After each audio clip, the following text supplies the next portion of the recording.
Hello, everybody. Welcome back to an episode of the Som TV podcast. Today, I'm going to talk to regular show guest, Julia Coney, who is an expert on all things, but I think above more than anything else, bubbles. She can convert anybody to loving champagne. She makes me love it more every single time I have her on the pod. But before we get to this conversation, I want to remind you, the reason I'm talking to Julia is that our new Verticals episode starring Rudolph Peters from Pierre Peters Domaine, which is a champagne house in Champaign, a grower producer, is airing on Som TV. It is up now, somtv.com. This is a really cool one. It's the first one from France of the season. And if you drink champagne, or hopefully you've never heard of this wine, because this will open your eyes to a really good bargain for the quality and price and everything. I mean, it's really, and also a wonderful family. This is a very special one that goes back to my very first days of learning about wine, and I love them very much. I want to plug something else. We have something really special coming up on Som TV very soon. It is a live watch of A Year in Burgundy, the acclaimed film that takes place in Burgundy throughout the communes with Shakira Jones and Jill Zamorsky, Master Sommelier. The two of them are absolutely hilarious together, and all of the rehearsals we've done have been so great. There is a wine offering that comes with this. It's two amazing bottles of wine, a white and a red, from tiny producers, and you can get them nowhere else in the world other than somtv.com/A Year in Burgundy. You want to get these wines. You still have time to order them for the event. somtv.com/A Year in Burgundy. So that live watch masterclass is going to take place at 8 p.m. April 24th Eastern Time. You do not want to miss this. It will be recorded. So if you by chance miss the actual live airing of this, don't worry. Order the wines and you can still watch it on somtv.com. Somtv.com is $49.99 for the year and $5.99 a month if you don't want to sign up for a year, which you should. That's a good deal. All right, without further ado, my friend Julia Coney is here to talk about bubbles and Rudolph Peters. Julia, how you doing? I'm good. How are you? You know, I'm always good. You tend to brighten my day, so whatever problems I had, I'm going to be past that after this conversation. Oh, you make me feel so special. You're also the hardest working person in wine, from what I can understand here. I keep trying to have you back on the podcast. You're the only one I get to do these crazy things with, like pairing Denzel Washington movies with wine and things like that. And I want more of you, but you are so busy. Before we get started talking about champagne, what the hell are you working on right now? So I'm going to say this. I don't say it's busy. I say my life is full. So I think if I change the perspective and the wording, I don't seem as busy as I actually am. Of course, working on things, Black Wine Professionals, I still write about wine. I still like to talk about wine. And I'm also studying for my WSET 3. So I have a lot of moving parts going on. I work retail still. So it's kind of like about 6-7 jobs, but it's all fun. Can I ask you a question? Do you consider yourself a sommelier? No. You don't consider yourself a som at all? No.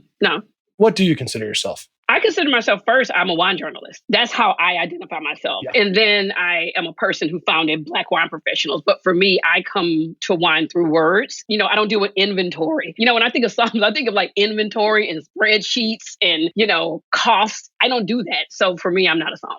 Interesting. At some point, I do want to have a big conversation with people, including yourself, about what a som is. I'm actually trying to redefine that term because I look at it as a curator. Oh, okay. I mean, obviously, yes, there's inventory and all of those things, but I do think people who are curating things, not necessarily always wine, but mostly wine, that most don't know about, maybe it's a better cost, maybe it's some region you've never heard of. I look at that as a som, and I want to later on, maybe when your schedule clears up in 2096, you and I can talk about what that is. But you're here for bubbles. I'm here for bubbles. It's your thing, right? It's my top thing. Yeah, bubbles bring the party. I mean, come on. I mean, last night I was popping Pet Nat and listening to the Isley Brothers and Earth, Wind and Fire.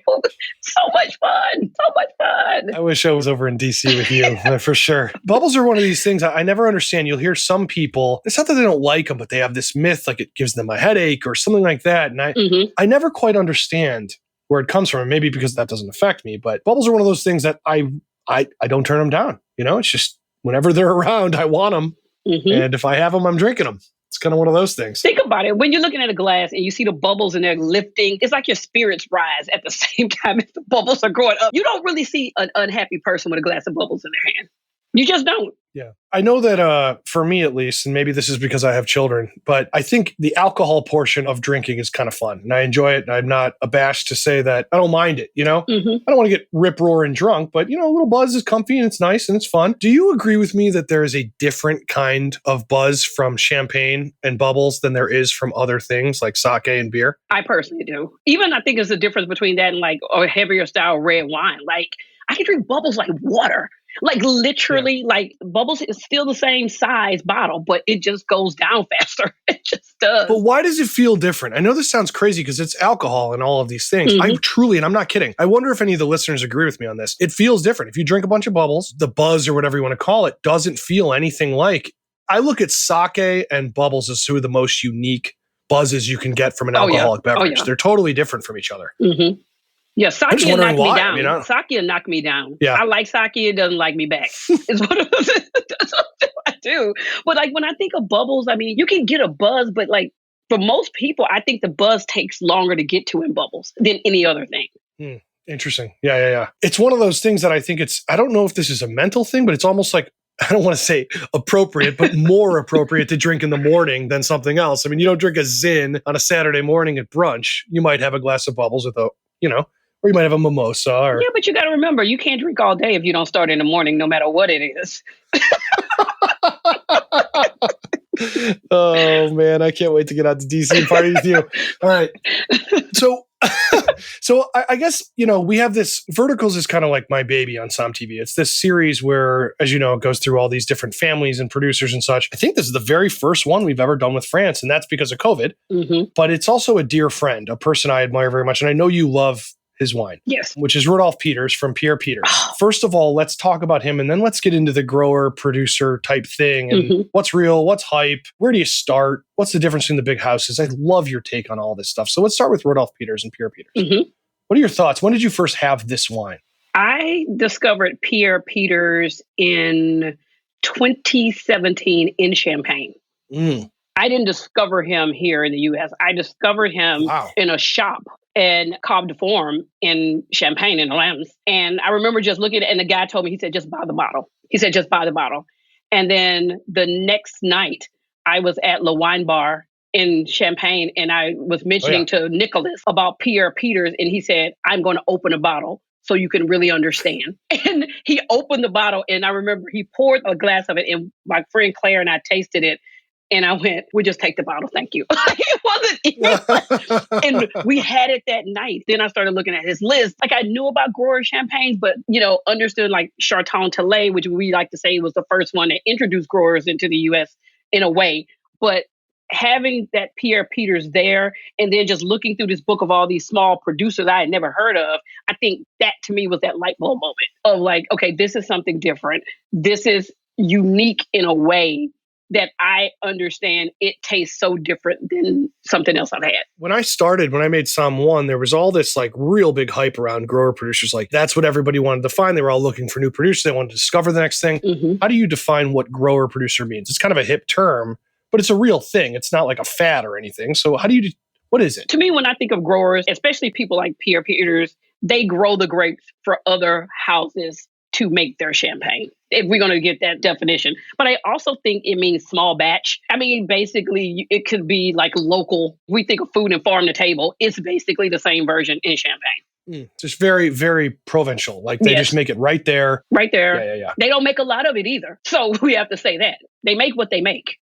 And if you can get your hands on it, you can. And if you can't, you can't. Yeah, well, it's funny. It's not necessarily more expensive, though, which in a lot of cases, that is the case when there's lower production. The reason I wanted to do a Verticals on Pierre Peters is I think champagne can be very intimidating, not from a standpoint of drinking it. It's all delicious. I just mean from learning it. It can seem overwhelming. All the different regions and communes and villages. And, you have Pinot Meunier growing down here by the river, and you have Pinot Noir growing here and Blanc de Blanc. And then you got over here Côte de Blanc, you got, Chardonnay, and the Chardonnay is different in the Vallée de Marne. And you fall into the Aube and your head explodes. But I mean, it's like, it's so much stuff. But I thought Pierre Peters was a really good entry point, but also a really advanced wine. So it's not like a simple thing, but a good entry point into the grower producer concept, where you could kind of like, and you can actually get a hold of this bottle in the US because some of these bottles you can't get. How would you recommend somebody takes a look at champagne and starts to understand it to figure out what they want to drink? Well, I have to start with saying people need to realize if you don't work in the wine industry, you may not think this and understand. Champagne is wine. It is still wine at its core. It starts as a still wine. And I think we forget that because we're experiencing the bubbles. But I think looking at champagne and taking a chance, I think like with wine times, people don't want to take a chance. Champagne is something you want to take a chance on. You always want to be exploring it. And also one of the best ways to find these you're going to have to go to a small store. You're not going to find a lot of these Pierre Peters at your bigger, storefronts that's selling wine, beer, and spirits. You're just not. I wonder why that is. Why not? I mean, is it just because they can't move it, or what's the reason? They could definitely move it, but I think Pierre Peters depends on who you are. It's a hand sale. He doesn't have marketing, right? He doesn't have the marketing. He's not in a magazine. Yes, his rosé is associated with the celebrity, but technically he's not on the shelf that you recognize as being for champagne. If we're talking to hand sell it, we can say, hey, this man family has been making champagne here. It's so great. This is why it's interesting. It's a luxurious champagne. And when I say luxury, I don't mean in cost. I mean just in experience. It's a luxurious champagne. Yeah. Do you think, for the Verticals episode, just out of my own curiosity, do you think Pierre Peters is a good entry point into the grower champagne concept for people? Yes. Yes. Why so? I think one, price point. You can find it on the internet. You can find it in small boutiques, and you can get your hands on it. So it's not... Oh, yeah. You can go to the Vivino app right now and buy it right off of Vivino if you wanted to. Yes, exactly. Because some of the ones like I may like and you may drink, you can't get those. They might be allocated to a certain store in a certain state. Yep. They don't ship to your state, or they just don't even make it that way. Yeah. Some champagnes really just don't even make it west. It's like they go to New York and stop. Right. Well, New York does have a habit of gobbling up a lot of the wine that's supposed to go to me. Mm-hmm. I will say that. Though, and also I would imagine you being in the DC metro area, that's got to be. Mm-hmm. Do you guys get a lot of these great wines, or do you have to? Oh yeah. I would imagine East Coast. Yeah. You're fine. Yeah. East Coast. Yes. So when we talk about the grower champagne things, they sell their grapes and they make their own grapes, right? But the inverse is this big house. Yes. And I was kind of afraid making Somm 1 and 2 that people were not giving. It's not that they're not successful. It's not they're not making a ton of money, but they weren't giving the credit to the artistry of what they have to do too. I'm curious what your thoughts are on the big houses as well, because I do think there's a great yin and yang. And I'm talking to you before we started recording. I think you said it perfectly. What are your thoughts on the big houses versus the little houses, and what's the difference? Big houses, they're bigger wine. They make more champagne, right? But they also help these growers in a way when people who are exploring champagne and really trying to really understand nuances. I think a lot of people start with the big houses and they go into growers. You can't have one without the other. I mean, there's a place for the person who is wanting this bigger house and they want the name. And it's my job as like a journalist and a person who talks about it is to implore people to try other things. But you can't have the small without the big houses. And they serve a purpose. And in my opinion, that purpose is to get people to start thinking and drinking champagne in a different way. Think about the first wines you had, right? You branched out your wines. Oh, yeah. You can branch out your champagne. So in my mind, it's kind of the same concept. It blows me away, though, the champagne, the kind of idea that vintages are different, obviously, especially when they have a vintage wine, but the aim to make it the same over and over and over again, year by year by year with these big houses. Very hard. Oh, my God. I think it's possible. I don't want to pigeonhole the whole audience. There's a lot of smart people who listen to this podcast, but the idea of keeping... Like Dom Perignon, they make so many bottles. But to think about how the quality control to try to make it always taste like Dom. They're trying to go for something, and that's through very selective blending. It's very complicated. I've been there. I've seen them do this, and it is an astoundingly difficult process, in my opinion. Obviously, they've mastered it. Is there a difference with grower champagne and the big houses in that there's more variance? Are they aiming for the same goal? I think they're aiming for two different goals. That's my personal opinion. I think the goal of making it taste the same because you have people who may don't care about vintage variations, right? As where the growers, they're like, this is what it gave me. This is all I can make, and this is what I'm giving you. And you have to also be curious in understanding that you want to try something different as well. People are a creature of habit, right? If you taste a big house and then you taste a grower and it doesn't taste the same, you're going to I don't like that champagne. It wasn't good. It wasn't good in comparison to what? Something that you're used to. Every glass that I taste should taste different. I'm expecting it to taste different. I'm expecting something from Aube not to taste like Côte de Blanc, and that's okay. But that's me, though. Right? I always introduce people to growers with three people: Cedric Mousset, Charton Tellet, and Pierre Peters. And that's where I go. And then I move into the Lalliers and the other small people. I want people to understand that range. And usually when I do that, they're like, oh, I understand. I liked it. And I had it with something as well. And also, too, champagne is seen as fancy. We need to, celebrate something. It's like Biggie, right? We drink champagne because we're thirsty. It's one of those things that we do. Don't wait for it. Working in retail, I tell people who really are getting into champagne, and I can say this, we don't sell big houses. We sell really small houses of champagne. And people who are really getting into it, I tell them to buy one champagne, have that taste it, make your notes, buy a different one 2 weeks later. So they can then understand the difference. Well, I'll make sure to do that while I'm reading Word Up magazine. That will be a good podcast episode. Oh man, as Biggie Smalls that's my generation right there. Music, I was right. Yeah, it's still some of the best albums I own.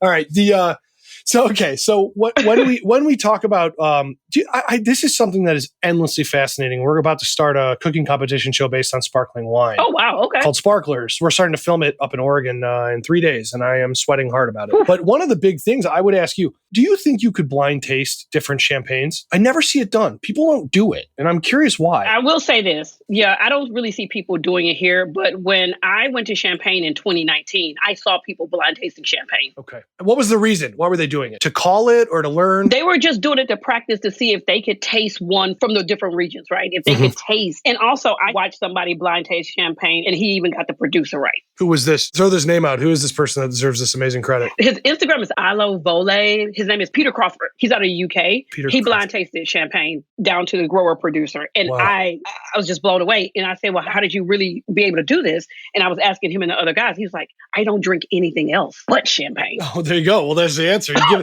give that guy a Chilean Carmenere, he's going to be screwed. Yeah. Yeah. He said, I don't drink anything but champagne. I want to know what tax bracket this guy's in.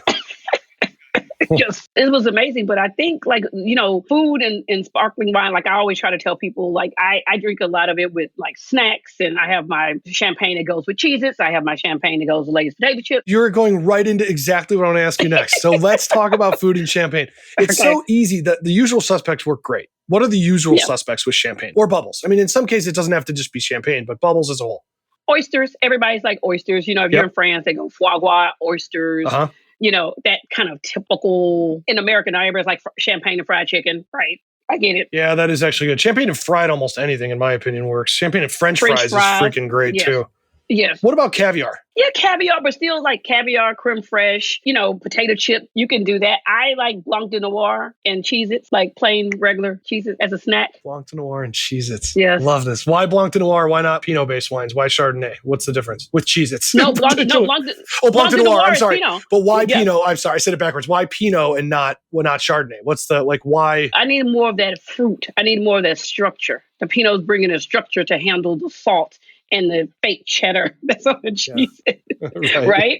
But if I'm doing Blanc de Blanc, and that's a range, right? If I'm doing Blanc de Blanc, a Brut Nature, I like plain Lay's because Lay's has more salt than Ruffles. But if I'm getting to a Blanc de Blanc at about 7% dosage, then I'm going to Ruffles. Oh, this is great.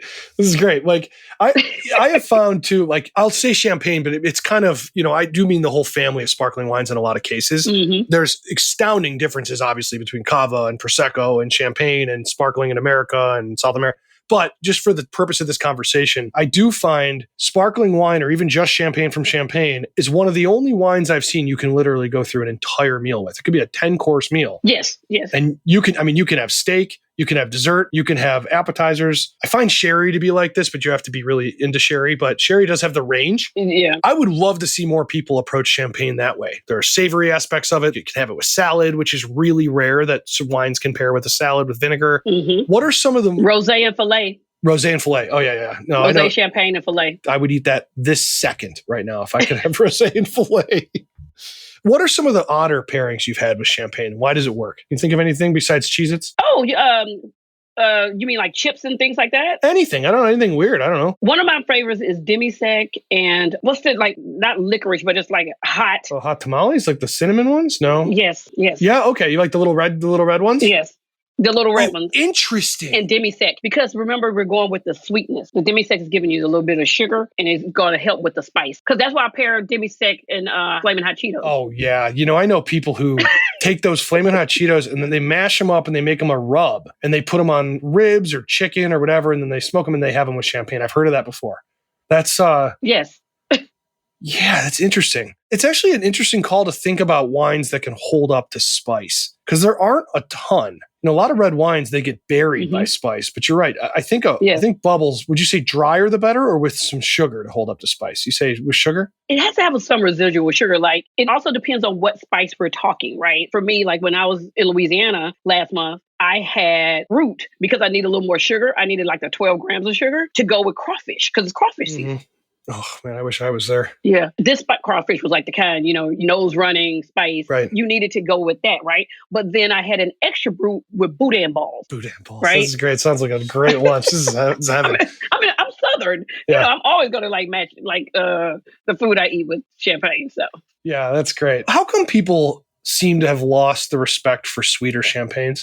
I've always read that in the 1800s, now early 1900s, even during World War I and II, all the champagnes are sweet. Dry is kind of a new concept, a relatively new concept. Yeah. Why have we lost the taste for it? There's no respect for it, I feel like. I think we lost the taste of more like sweet wines. Like, it's like, oh, sweet wines are bad, right? Sweet wines, like, and I always bring it back to truffles, right? Truffles, Alba, Italy. When we think of Alba, Moscato d'Asti, right? But we've had such bad Moscato in this country come over here, and people are like, I don't like sweet wine, it's horrible. And like, don't say I like sweet wine. But Moscato d'Asti pairs well with truffles, just like a sweeter champagne would pair well with truffles as well. It can run the gamut. So sweet wines are looked down upon as like, oh, I don't drink those sweet wines. And also, like, we're telling people, oh, don't drink sweet wine. A well-made sweet champagne to go with a savory or sweeter dish is a great pairing. It's just that you don't see a lot of it.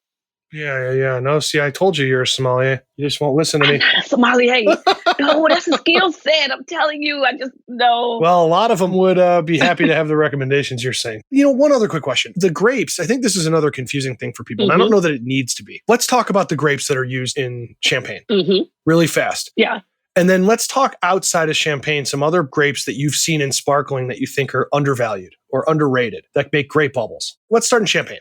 What do they use? Okay. Well, champagne, mainly is Chardonnay, Pinot Noir, Pinot Meunier. Those are the main grapes, right? You can't have Pinot Blanc, you can't have Pinot Gris, you can't have Arbonne, and you can't have Petit Meslier. Everybody's not having those, right? People can put them in, but champagne is known for the three powerhouses: Chardonnay, Pinot Noir, and Pinot Meunier. I wonder why those three ended up being the ones. Do you think it has to do with marketing, or they're just better grapes? Or, obviously, we all love those grapes, but no, it's just the plantings and where they are and the way, it's farming.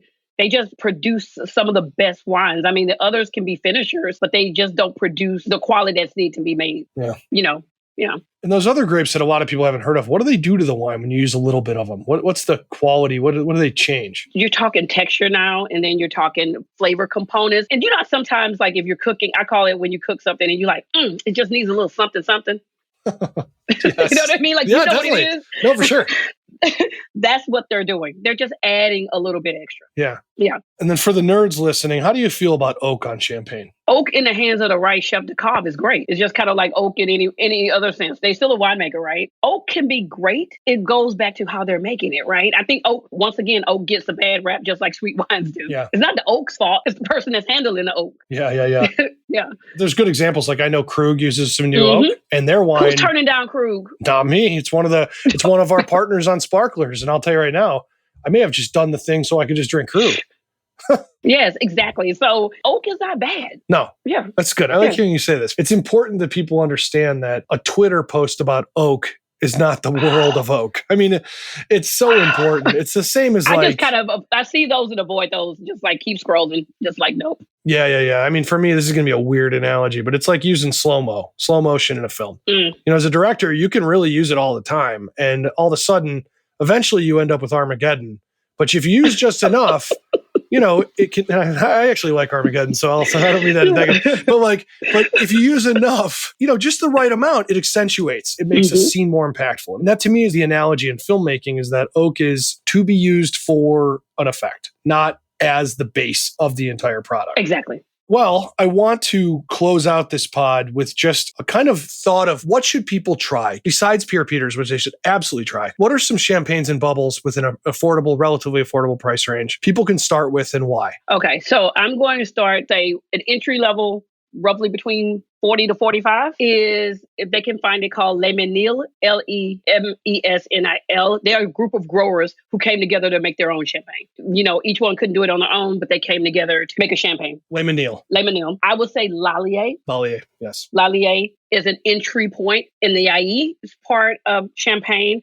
I would definitely say Charton Tellet. Really, we're talking 55, maybe and under, right? Mm-hmm. That's a great starting point. Also, I would say you have a lot of champagnes that have half bottles. I know people who love half bottles. I would say you have La Caraval that's half bottles. You have Laurent Perrier that are half bottles. If you don't want to buy a full bottle, some people may not want to open a full bottle. That's on them. I like big bottles, and I cannot lie. So I would say start with a couple of those. And then you start branching out and go, oh, what I didn't like about this? Or what I really like, but I want to explore more. Okay, well, that's from this area. Okay, well, I want to find more champagnes from that part. Love it. What about some champagne method, which means secondary fermentation in the bottle, that are not from champagne? Okay, are we talking like... to some people, $45 is a lot of money. Yeah. That's a birthday for them, and I respect that. So what about something around 2025? I would say what I really like is Reventos E Blanc. Reventos E Blanc. E Blanc. They're not part of the DO of Cava. They broke away, but they make a beautiful rosé and a Blanc de Blanc that is just, I think for retail, maybe $26. It's really phenomenal. I will say if you really want to have some fun with some things that are bubbles, that are champagne method, Trevery Cellars out of Washington State, they make a champagne method Syrah. Whoa. What's the color of it? It's deep purple. It is delicious, though. Wow. Yes. Yes. So I would say you can go that route. Right now, a lot of the producers from Italy, Prosecco Rosé has been approved with Pinot Nero, Pinot Noir. It has Pinot Noir and Glera a little bit. So you can find something on the market. And I would say if you can find it at a small boutique store, support a local shop. I love that. Julia, it is always such a pleasure to have you on here.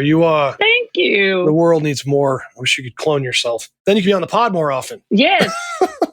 Well, guess what? I'm getting my little shots, and so the world is going to slowly open up, and then I can make my way out to California to see you guys. I would love that. I mean, you're going to find yourself in as much content as we can convince you to be in. So I do adore talking to you. It's great. So next time, you and I will offline about what we want to talk about next. But I cherish this stuff. Thank you, Julia. It means a lot. Thank you. Thank you. Thank you, everybody, for tuning in. And please check out Julia Coney on Instagram, on Twitter. She's not just a good follow. You have to follow her. She is fantastic. Very educational. Cares about the right stuff in the wine business. Really important. Julia, what's your handle? I'll call you out. Julia Coney.